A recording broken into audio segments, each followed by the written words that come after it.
Ce que je vais vous partager aujourd'hui, je pense que ça pourrait vous aider à croire dans un niveau beaucoup plus élevé de ce que vous avez cru à la parole de Dieu jusqu'à aujourd'hui. Euh, je vais rentrer tout de suite. Si, quand on reçoit une mauvaise nouvelle, d'habitude, ça nous fait sentir mal, ça affecte nos émotions.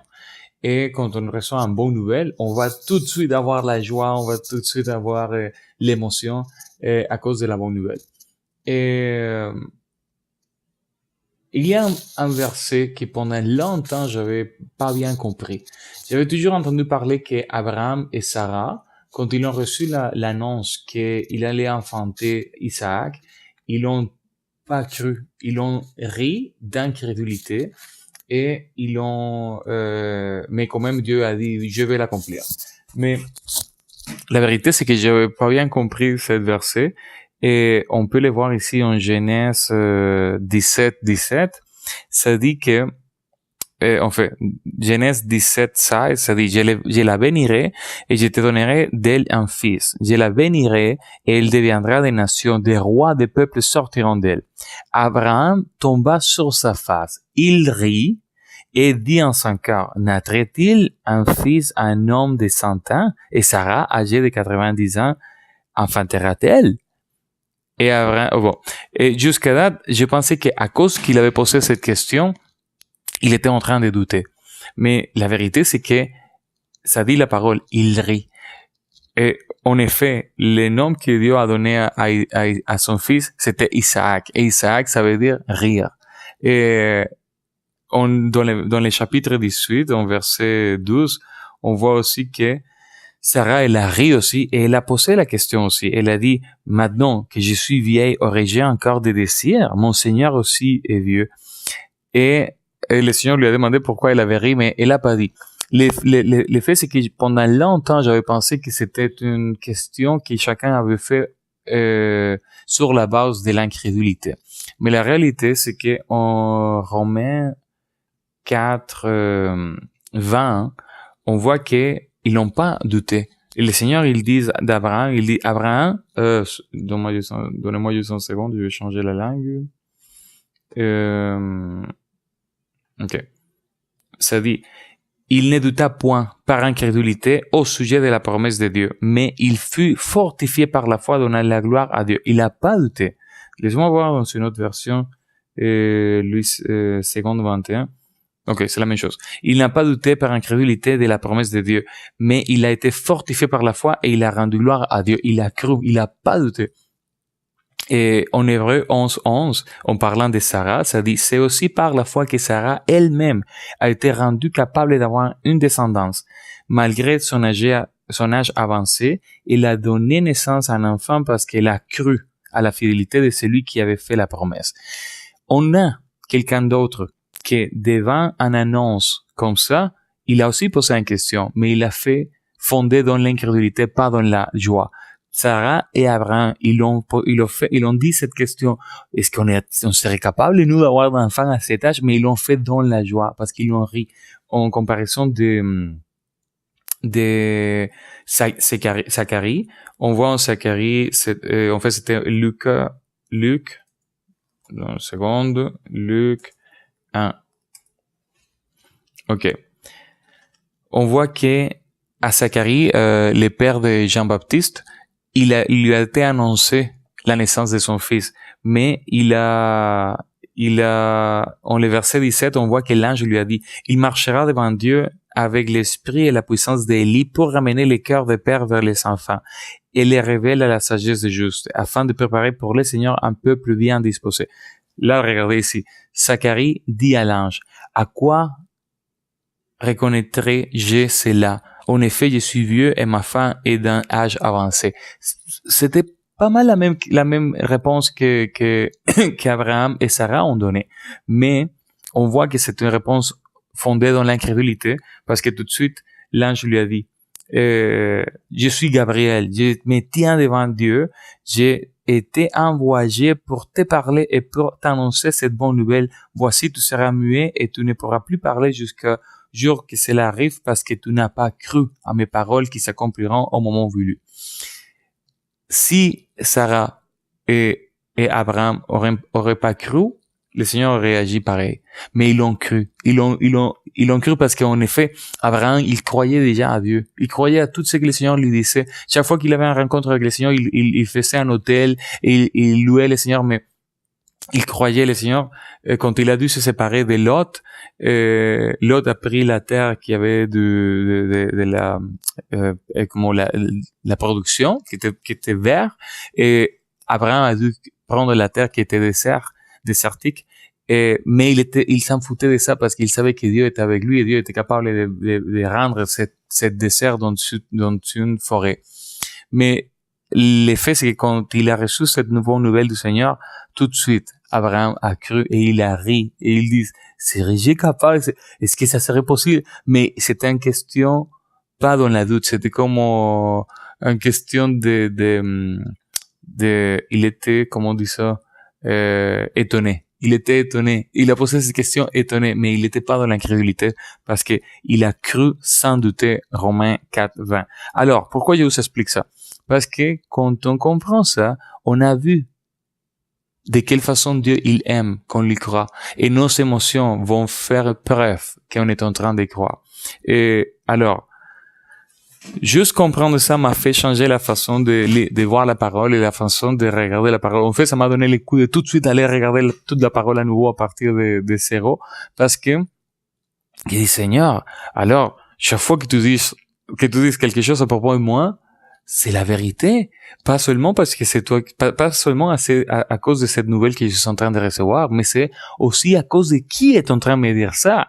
Alors, Seigneur, si tu dis que je suis une nouvelle créature, bon, si je suis une nouvelle créature, je peux juste avoir la joie et célébrer toute ma vie parce que c'est la vérité.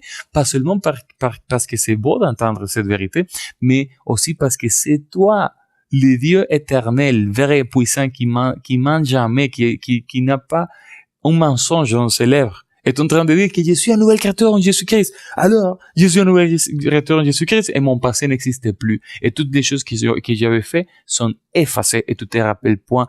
Tous les dits, je te crois et je les célèbre. Merci Seigneur, gloire à toi. Alors, si on commence à j'ai sélectionné juste quelques versets. Si on voit juste celui-là qui est vraiment connu. Ésaïe 53:5. Mais il a été blessé pour nos péchés, brisé pour nos iniquités. Les châtiments qui nous donnent la paix est tombé sur lui. Et c'est par ses meurtrissures que nous sommes guéris. Alléluia, Seigneur. Alors, je suis guéri déjà. Je suis guéri. Et si jamais il arrive quelque chose, je suis guéri. Tu le dis, je te crois. Et je crois pas seulement à tes paroles, mais je crois à celui qui est en train de proclamer cette parole, que c'est toi. En Somme 107:20, il dit, il a envoyé sa parole et il les guérit. Et il les fit échapper de la fosse. Sa parole, c'est Jésus. Et il l'a envoyé. Ça veut dire que cette somme, c'est une réalité, c'est accompli. Et on est guéri par sa parole. En 2 Corinthiens 5:17, je viens de dire ça, si quelqu'un est en Christ, il est une nouvelle créature. Alléluia, alléluia. Seigneur, comment c'est possible, je pourrais être une nouvelle créature? Mais c'est toi qui le dis, alors je suis une nouvelle créature. Mon passé n'existe plus. Voici, toutes choses sont devenues nouvelles. Amen. Hébreux 10:22. Approchons-nous avec un cœur sincère dans la plénitude de la foi, les cœurs purifiés d'une mauvaise conscience et les cœurs lavés d'une eau pure.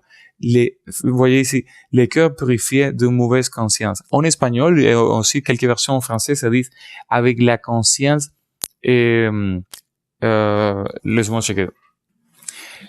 En espagnol, ça dit avec la conscience saupoudrée avec son sang. Imaginez-vous ma conscience saupoudrée avec son sang. Toutes les mauvais souvenirs, les choses que j'avais fait, tous les péchés, toute la conscience des péchés que j'ai eu, saupoudré avec son sang, et je suis lavé d'un eau pure en Jésus-Christ. En 1 Corinthiens 12:16, ça dit, car qui a connu la pensée du Seigneur pour l'instruire? Or nous savons la pensée de Christ. Alléluia. Alors, si j'ai la pensée de Christ, chaque fois que j'ai une pensée charnelle ou une pensée qui est contraire à la parole, je peux lui chasser, je peux lui dire, hey, j'ai la pensée de Christ, et Christ ne pense pas à ça. Alors quitte au nom de Jésus. En Romains 6, versets 6 et 7, ça dit, sachant que notre vieil homme a été crucifié avec lui afin que le corps du péché fût détruit, pour que nous ne soyons plus esclaves du péché, car celui qui est mort est libre du péché. Je suis libre du péché. Le péché n'a plus de pouvoir sur moi. C'est fini. C'est pas juste parce qu'il le dit, parce qu'il est dit dans la parole, c'est aussi parce que c'est Dieu qui est en train de le dire. Romains 8:38. Car j'ai l'assurance que ni la mort, ni la vie, ni les anges, ni les dominations, ni les choses présentes, ni les choses à venir. Ah, ça veut dire qu'en français c'est différent. Puissent nous séparer de l'amour de Dieu qui est en Christ Jésus. Mais je vais juste le faire comme ça. Voir. Ok. Car j'ai l'assurance que ni la mort, ni la vie, ni les anges, ni les dominations, ni les choses présentes, ni les choses à venir, ni la puissance, ni l'auteur, ni la profondeur, ni aucune autre créature ne pourrait nous séparer de l'amour de Dieu manifesté en Jésus-Christ notre Seigneur. Seigneur, merci. Merci parce que je peux venir devant toi parce que tu m'aimes. Et rien ne peut te séparer jamais de mon amour pour toi, Seigneur. Merci, Seigneur, parce que tu dis ça, et si tu le dis, c'est une vérité, alors je m'approprie et je rentre, Seigneur, dans ta maison, dans ta présence, dans la joie de savoir que je suis aimé de toi, que jamais je pourrais être séparé de toi. C'est ça.